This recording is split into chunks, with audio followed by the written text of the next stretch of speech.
Hi all, welcome to Shenba Nivas. இன்றைக்கி ஒரு ஃப்ளேவர்ஃபுல்லான சாம்பார் எப்படி செய்கிறதுன்னு தான் பார்க்க போகிறோம். இந்த சாம்பார் செஞ்சிங்கன்னா உங்களுக்கு வீடே மணமணக்கும், சூப்பராக இருக்கும், செம்ம டேஸ்டியாக இருக்கும். ஸோ அதை எப்படி செய்கிறதுன்னு பார்க்குறதுக்கு முன்னாடி என்னோடய சேனலை சப்ஸ்கிரைப் பண்ணாமல் பார்த்துட்ருக்கீங்கன்னா சப்ஸ்கிரைப் பண்ணிவிட்டு பாருங்கள். கூடவே பெல் ஐக்கான் ப்ரெஸ் பண்ணிக்கோங்க, ஆல் பட்டன் ப்ரெஸ் பண்ணிக்கோங்க. ஸோ தட் நம்ம போடுற எல்லா வீடியோஸும் உங்களுக்கு இமீடியட்டாக நோட்டிஃபிகேஷன் வந்துடும். ஸோ இதை நான் செய்கிறதுக்கு 1/4 கப் துவரம்பருப்பு எடுத்து நல்லா வாஷ் பண்ணிவிட்டு அதை குக்கரில் போட்டு ஒரு தக்காளி, 2 பச்சை மிளகா, 4 பல்லு பூண்டு, கொஞ்சம் பெருங்காயம் இதெல்லாம் போட்டு நல்லா 2 விசில் விட்டு வேக வச்சு எடுத்திருக்கேன்.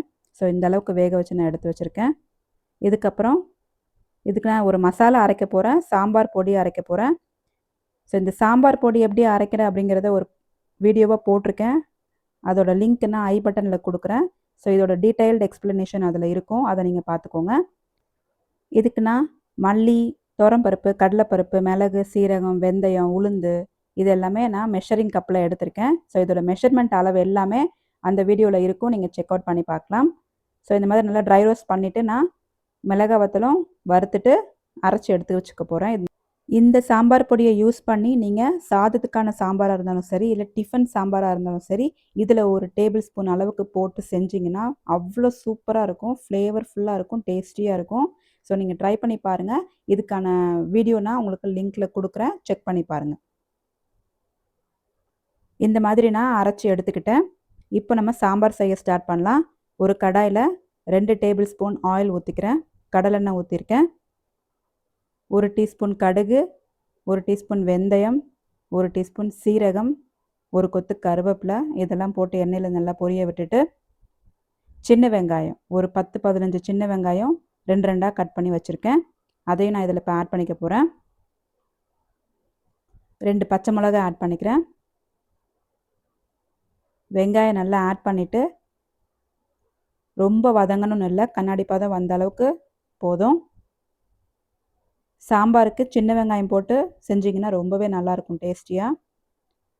ஸோ வெங்காயம் இந்த அளவுக்கு வதங்கினதுக்கப்புறம் ஒரே ஒரு தக்காளி மட்டும் இதில் கட் பண்ணி ஆட் பண்ணிக்கிறேன். ஒரு தக்காளி நம்ம பருப்பு வேக வைக்கும்போது போட்டிருக்கோம். ஸோ டோட்டலாக நான் 2 தக்காளி இதுக்கு யூஸ் பண்ணியிருக்கேன். இதுக்கப்புறம் ஒரு 3 கத்திரிக்காய் நீளமாக கட் பண்ணி வச்சுருக்கேன், ஒரு முருங்கைக்காய், ஒரு உருளைக்கிழங்கு. இந்த காய்கறி மட்டும் நான் இன்றைக்கி ஆட் பண்ணிக்கிறேன் இந்த சாம்பாருக்கு. இதுக்கு மேலே நீங்கள் கேரட் ஆட் பண்ணிக்கலாம், அவரைக்காய் ஆட் பண்ணிக்கலாம். ஸோ நீங்கள் உங்களுக்கு விருப்பமான எந்த காய்கறி வேணாலும் இந்த சாம்பாரில் ஆட் பண்ணி செஞ்சிங்கன்னா ரொம்பவே டேஸ்டியாக இருக்கும். நான் இன்றைக்கி இந்த 3 காய்கறி மட்டும் யூஸ் பண்ணி இந்த சாம்பார் செய்ய போகிறேன். இதில் நீங்கள் மாங்காவும் போட்டுக்கலாம். நான் மாங்காய்க்கு பதிலாக நான் புளி இன்றைக்கி ஊற வச்சுருக்கேன். ஒரு நெல்லிக்காய் அளவுக்கு புளியை நான் ஊற வச்சுருக்கேன். இப்போ நான் ஒரு ஸ்பூன் கல்லுப்பு சேர்த்துக்கிறேன். இதெல்லாம் சேர்த்து நல்லா வதக்கிட்டு நம்ம மசாலா ஆட் பண்ணிக்கலாம். 1 டீஸ்பூன் மஞ்சள் தூள், 1 டீஸ்பூன் மிளகாய்த்தூள், பிளெயின் மிளகாய்த்தூள், 1 டீஸ்பூன் கலருக்காக காஷ்மீரி மிளகாய்த்தூள் போட போகிறேன்.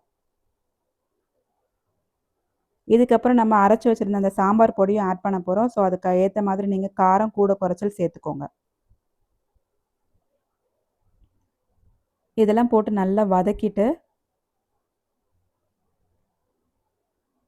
2 டம்ளர் தண்ணி ஊற்றி ஒரு 5 to 10 மினிட்ஸ் நல்லா காய்கறி நல்லா வேக விடுங்க.